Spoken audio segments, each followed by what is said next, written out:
Hi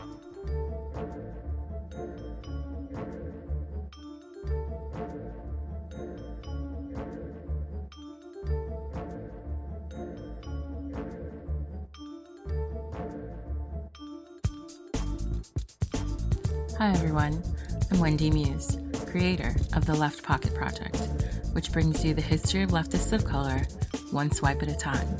And this is the LeftPOC Project podcast. Today's episode is once again an installment of Podmas, but I feel like I should just reintroduce the point of LeftPOC, give you a little bit of background, and then I'll switch into what we're doing today for Podmas. So just for the folks who are new out there and listening to this podcast for the first time, hi, I'm Wendy Muse, as I already said. I have been doing this podcast since 2017. And the project actually started at the end of 2016. So the point of it literally is to discuss the history of leftists of color from the US and around the world. And we talk about primarily those who are to the left of the Democratic Party. So when I talk about LeftPOC, I'm literally meaning socialists, communists, to a variety of different styles and degrees, because I know those come in many forms, anti-imperialists, anarchists in some cases as well. So we're talking about people who have radical politics, right?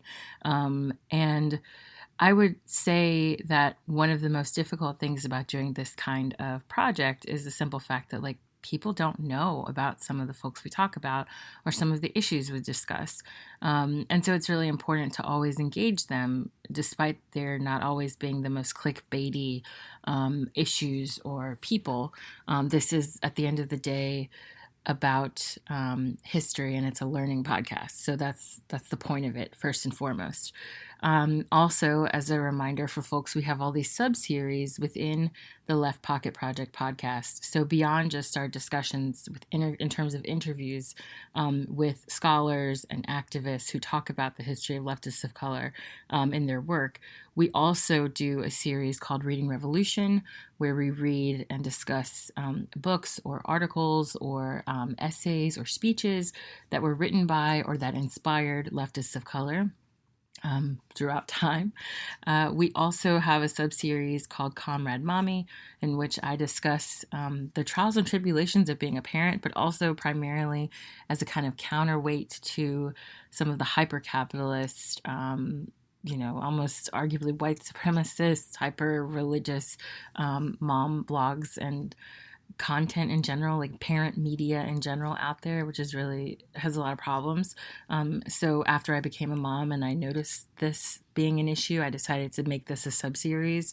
And it's also kind of a guide for parents who are looking for not only content that's not, hyper-capitalist laden, but also that offers some techniques and ideas about parenting in the world that we live in, but from a leftist perspective, and how to keep those things sort of rooted in our parenting. There's also another series or sub-series called LeftPOC of the Week, which I actually just started during Podmas, but that I've been doing online for a while. But it's the first time that I've done it as part of the podcast, where I choose a leftist of color for a week that I focus on and talk about their life, their work, their ideology, etc. And then we also are going to be starting a new set of sub-series after Podmas is done. We may introduce it during Podmas, but that's going to be our 101 series, where we talk about particular concepts on the left that there's sometimes confusion or controversy over. So we'll be talking about those and having on people, some of whom are experts in those fields, to discuss those issues. So that will be out soon, maybe during Podmas if I have the time, but if not, after that, for sure. So on that note, speaking of having time, it's 11:15 right now, and as per usual, it was basically around 11 when I had a chance to actually sit down and record one of these things, because the day is just the days are always so so busy, either busy from my commuting and school related work, busy from my, and when I say school related work, I'm talking about my teaching work, busy from working with my daughter, busy from housework, domestic stuff I've got to do, cleaning the house, doing the laundry, cooking, etc. And when I say cleaning the house, it's like the house is a mess. I mean, it looks like something out of Hoarders, which is unfortunate, but it's just that I never have any real time to do a deep clean. And it's always like triage work. And so one room of the house might be clean for about a day. And then my daughter, who's a toddler, will come in and just destroy it in about 5 minutes. And then, the house is active in the sense that I'm going to be cooking and doing laundry all day long. And so those sorts of things, like if you clean the bathroom or the laundry room or whatever, or the kitchen, I mean, it gets used like a second after I clean it. So in some ways it's hard to maintain the level of cleanliness that I like strive for and dream about at this point. And sometimes I watch, like how some people go through and look at like homes or whatever on Zillow, or they watch HG, and that's sort of like their aspirational content. In my case, I watch people cleaning on YouTube, which is actually an interesting genre of YouTube, but that does exist, of like women cleaning their houses, because it's called, like, they say, what do they say? They call it like cleaning inspiration or something. And a lot of the ones that I've seen are like, they're often moms. So they're often almost always parents, moms of multiple children in some cases. And the ones that I really like they call them disaster cleaning, which is like if their house is really a mess or like things have gotten really crazy and they have to clean up. And, for them, their disaster clean is like my every single day clean. Like, it's that bad right now. The house is just crazy. And we live in a very old house that's still in the process technically of being like needs renovation. So we have to have stuff painted, and we haven't, only one room has been painted in the whole house, which is my daughter's room, and like, I guess the downstairs bathroom. And it's an old house. House is from the 1850s. So we did like a gut reno of the house, and then we bought it for cheap and renovated it, but did it to like still look like its old self. So a lot of the renovations we did blended in very old styles with somewhat new ones. I mention all of this to say, though, that because of the style of house it is, we live in Baltimore, and I'm sure you all have seen the kind of typical architecture here, row houses, brownstones, that kind of thing. And so if you're familiar with that, you know that these houses are you know what they look like. And so when I say I have a 3-story house, I'm not talking about a McMansion, okay? So we're not like balling like that. But the house does have 3 stories, but like on each floor there are, like 2 big rooms or whatever. It's not like a mansion or anything, but it's a lot to clean. It's a lot to clean. It's difficult to clean in a house that has this height, because you have to like lug cleaning supplies on each floor and the vacuum on each floor, and it's just a nightmare to clean in general. If you leave something downstairs or upstairs, it just like throws everything off. And and then like add a toddler to that, add another human being to that, my husband in this case, who doesn't clean, unfortunately, and really should be cleaning but doesn't. Let's just keep it real. And usually if he does do something domestic, it like makes things worse, not better. So helping is, anyway, that's a story for another day. We're going to talk about maybe. But those of you who've listened to the Comrade Mommy series, or who just like know me or have seen some of my commentary on social media, you know that I'm in an uphill battle right now against my own house, and I can't enjoy my house because every time I think I have a chance to clean, something happens, or every time I think I have some free time, something happens with my daughter, or something happens with school, or something happens, there's always like something that happens. And so this week, this is not going to be I don't think this is going to be a Comrade Mommy episode, but I just mentioned that all of this to say that that's why at 11 o'clock, that's like the earliest I can really sit down and do these things, because for the rest of the day, I am doing something related to the house or my child, or school or work, So here I am. It's 11:20 now. now that I've rambled for 5 minutes. And I wasn't really sure what I wanted to talk about today. I didn't want to do another Comrade Mommy episode just because I've done those. I think I've done 1 or 2 already for Podmas. And I already did a LeftPOC of the Week episode. I already read a selection for Reading Revolution for the Podmas series. So I might do just like a general political and history kind of content mixed together episode today. I'm not really sure yet. I'm still thinking about it as I speak. But yeah, there's a lot going on in terms of social media and things I could talk about that are out there on the Twitter sphere. But because I'm a historian, I think I have a tendency to kind of sometimes I want to refrain from talking about things or having a knee-jerk reaction. Of course, beyond just Twitter, right? Like I can tweet and that's my reaction. That's enough. But in terms of putting it on the podcast, do I find it worthy enough to talk about and make a whole episode about all the time? And not necessarily, right? There are some things that I refrain from discussing that I feel like other people are going to cover ad nauseum as well, and that there's no reason for me to add to or to necessarily chime in on, because it's going to be just a repetition, like a repeat of the same opinions from the left, just in my voice, and I don't think it's necessary to add to that. So that's why sometimes it's difficult to come up with issues, because at least off the cuff, because I don't necessarily want to sit here and like discuss something that's going to be discussed a lot today or tomorrow or like within the week. But what I will say is I think I want to talk about a general theme, and that theme is professionalization. And I think back. So this is connected to something that's going on Twitter right now, but I think back in particular to a comment that Joy James made once, just sort of, she was doing a speech at Brown University. And for those of you who don't know Joy James, check her out. Like I kind of mention her in passing a lot, but I don't think I've ever really like encourage people to go read her or watch her videos. So please go do that. She's an amazing scholar. She writes on a variety of different things. But her main focus has been a lot on prison abolition and, like just like rights of the poor and the oppressed. And she has a speech that she gives at Brown from a couple years ago where she talks about the sort of professionalization process of Angela Davis and how it's much more deep than I'm going to be able to convey here. So I'll be sure to link it in the show notes for those of you who are interested in checking it out. Definitely do that. But she talks about this process of professionalization, right? The transfer between being an activist. So the kind of transition, I should say, the transition from being an activist to being an academic, and how, and like a professional academic, I'm not talking about being an activist who also educates. I mean, literally like going into higher education as a professor, finishing a PhD and doing that.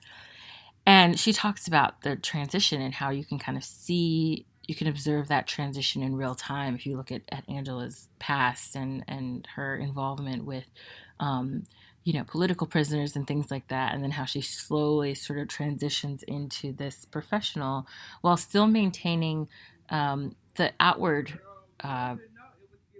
sorry, there are people outside talking, but still maintaining this kind of outward image as a radical, as someone to look to as a force of kind of far left ideology and, activism. But at the same time existing and working within a system, an institution in particular, that's incredibly, aligned with capitalism and these kind of old ideas of elitism and things like that.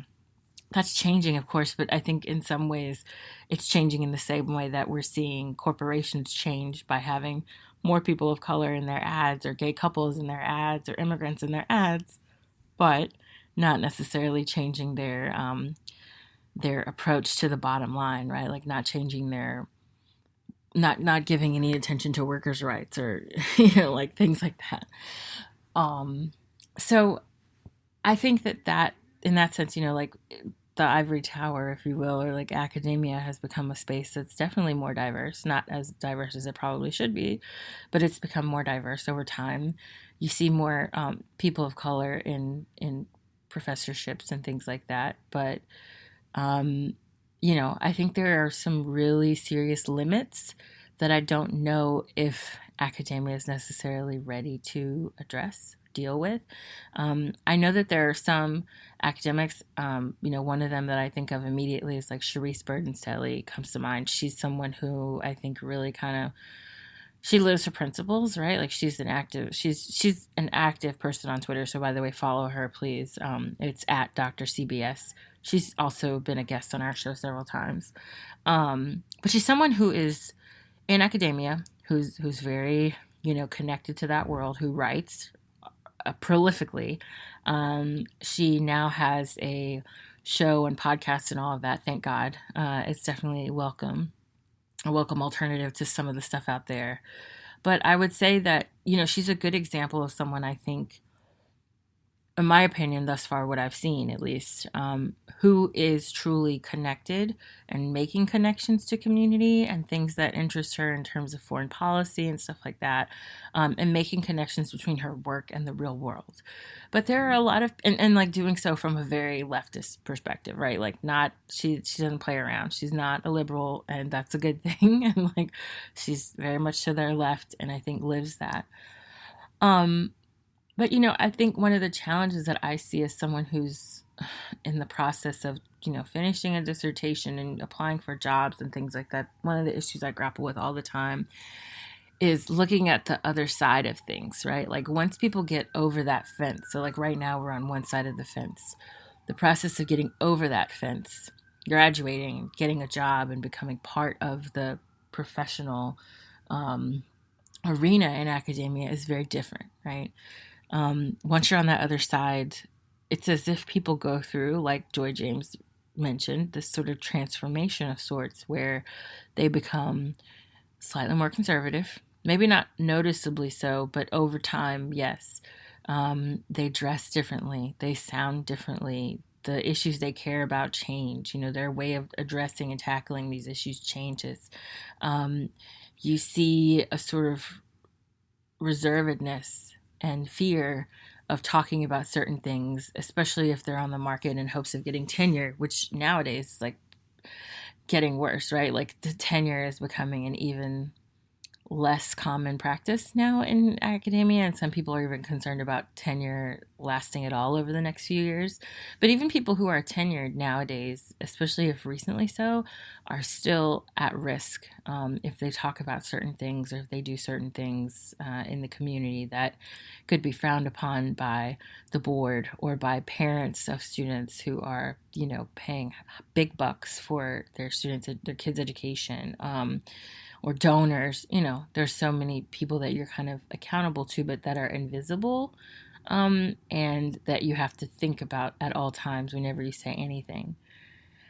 And I think that is a really heavy weight. That's a heavy burden for people to bear when they are those who are on the left and they want a career in academia. They want to be able to reach students. They want to be able to engage their research, but they also have the challenge of kind of shutting themselves up, right? Being silent about what they care about.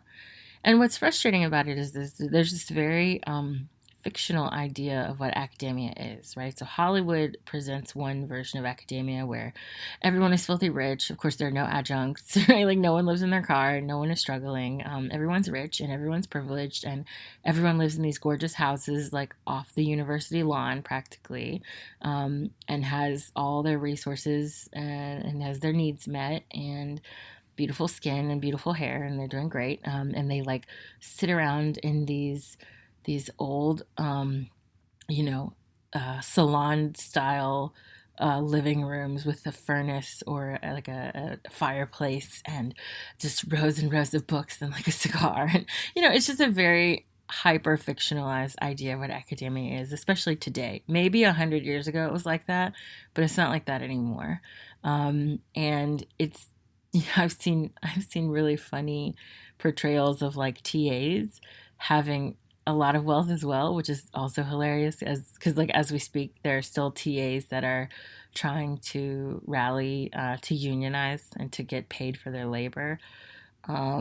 it's not an easy job. It's not easy work. It requires a lot of time and energy and effort and lack of sleep and just like not being able to take care of yourself health wise and a lot of issues. You work really hard, and these people deserve to be paid for their work. And I'm fortunately at a school that had fought for many years for unionization, got it a few years back, and now has a fairly good, very good union, and we have rights as student workers. But I think that there's a lot to be said about how little academic freedom there really is, and especially in terms of speech in academic spaces. How people are ostracized for being anti-colonialists, for example, especially when it comes to places like Palestine.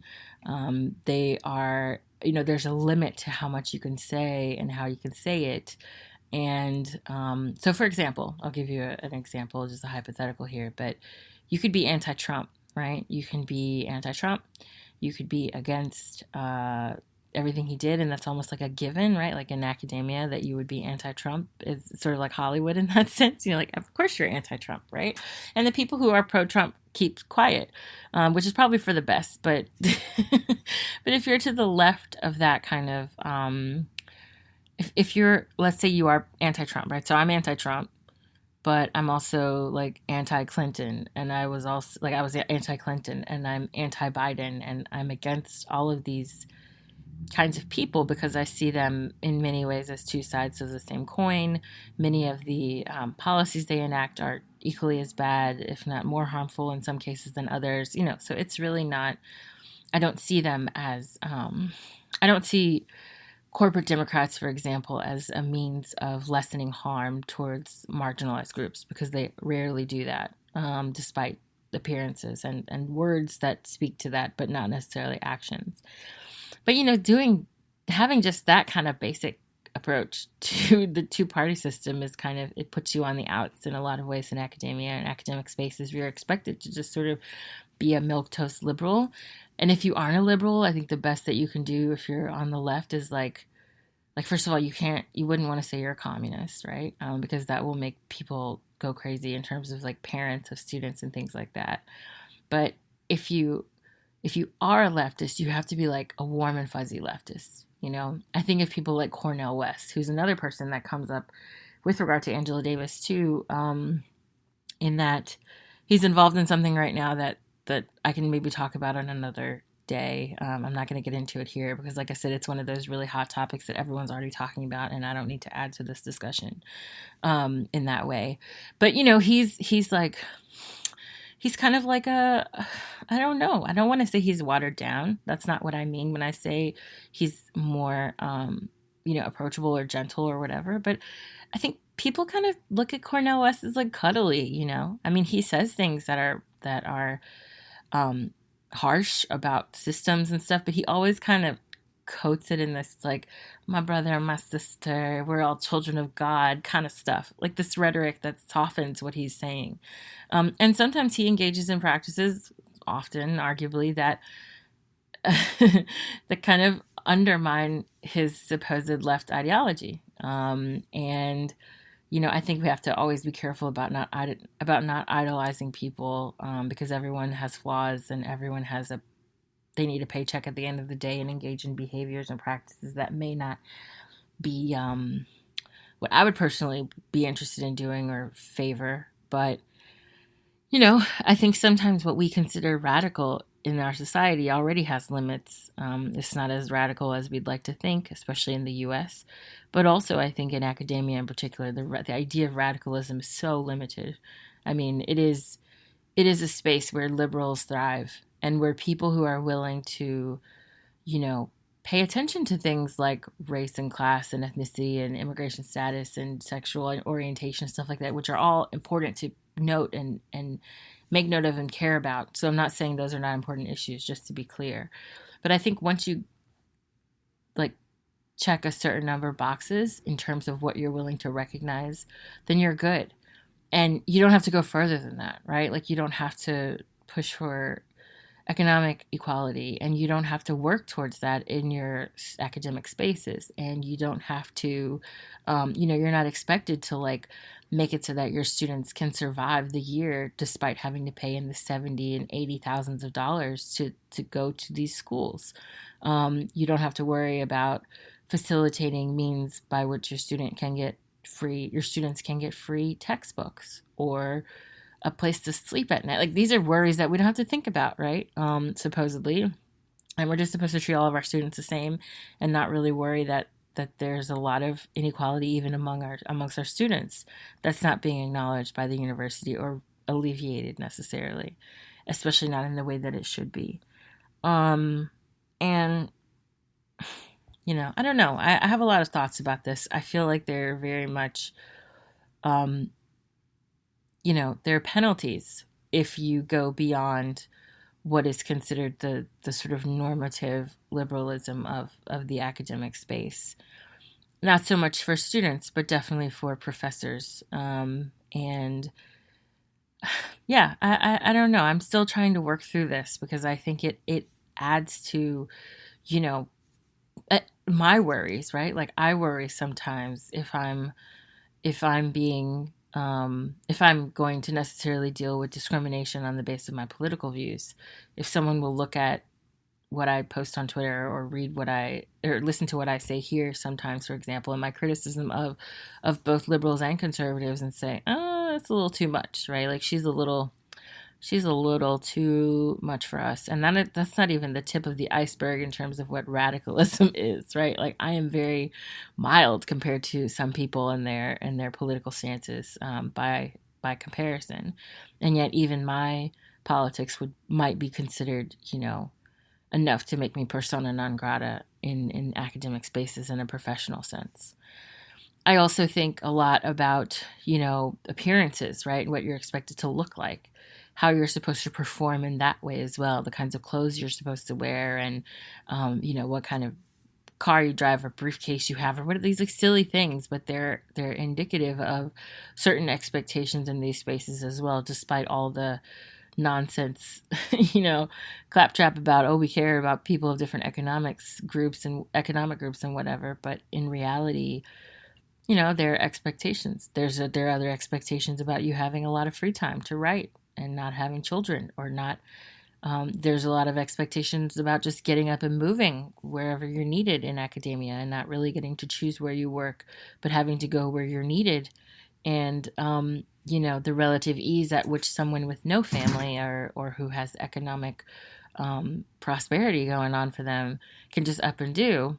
But people who are poorer or who have families who are in academia can't exactly just up and leave where they've had their whole lives for the past, I don't know how many years.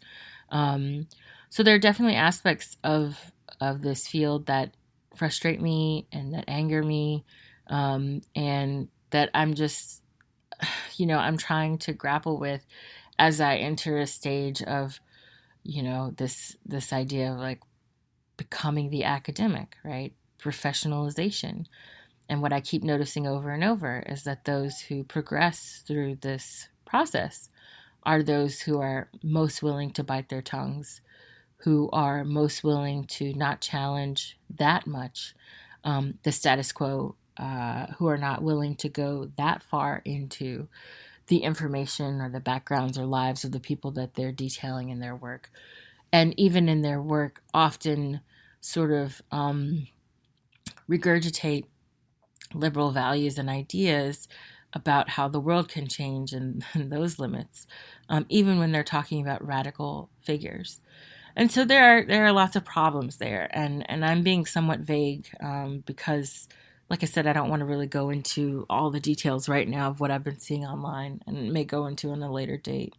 But I just think that, nothing frustrates me more than when people have the opportunity to work with and write about radical ideas and radical people, figures, and they water down their message, and they themselves profess politics that sometimes are antagonistic to the very people that they interview for their work. And I can't help but feel like that's a betrayal of sorts, right?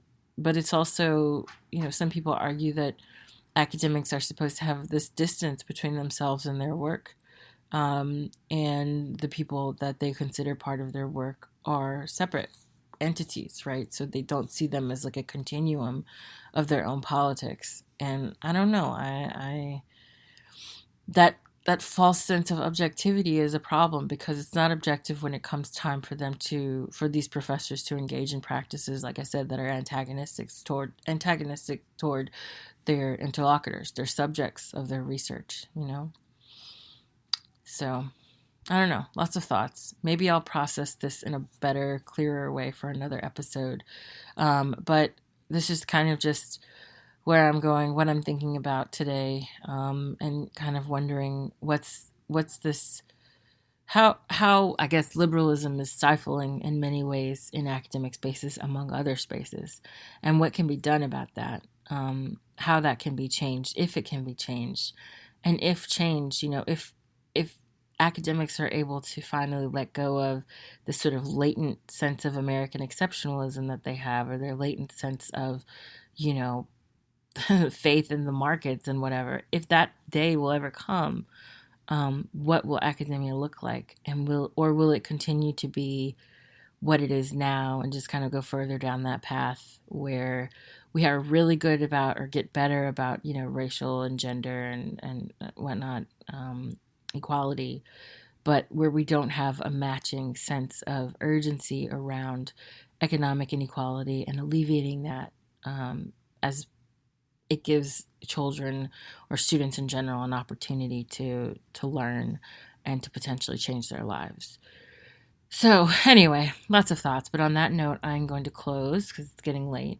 And I hope that, as per usual, you all are all taking care of yourselves, that you're being safe, and that you're taking care of those around you. And I hope you all have a good night. I will post another Vlogmas, oh my God, I'm talking like a YouTuber, another Podmas, there we go, episode tomorrow, of course. So be on the lookout for those. And we will be having interviewees, I promise. We'll have guests, I will have Richard back, etc. It's just been easier for me to record these at night, because my daughter is sleeping. As I mentioned before, she's been at home this week because there was a COVID scare at her school. 2 kids were diagnosed with COVID, and so she's been here every day. And I don't want to schedule an interview on a day when I know my daughter's going to be here, or I'm going to have to work with or do things related to her, and I won't have time to sit down and do an interview and then let alone edit it after the fact. So I'm kind of waiting for those. I'm front loading Podmas with a lot of personal episodes, but then after that we will have interviews and some other stuff going on. So with that said, again, everyone take care, have a good night, and I'll see you tomorrow. Bye-bye.